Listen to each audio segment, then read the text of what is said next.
পিছনে যেটা দেখা যাচ্ছে সেটা একটা পাইন বন। তো 10 মাইল আসলে 10 মাইলেই কিন্তু একটা পাইন বন রয়েছে, দারুণ দুর্দান্ত ছবি তোলার জায়গা।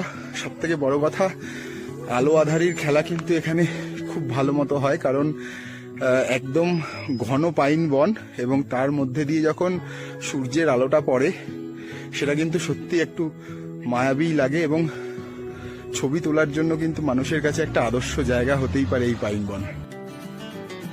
পাইন বনের মধ্যে দিয়ে এই রাস্তা নিয়ে যাচ্ছে টংলুতে। ট্রেক করে এখান থেকেই টংলু টুমলিং থেকে সান্দাকফু ঘুরে আসা যায়।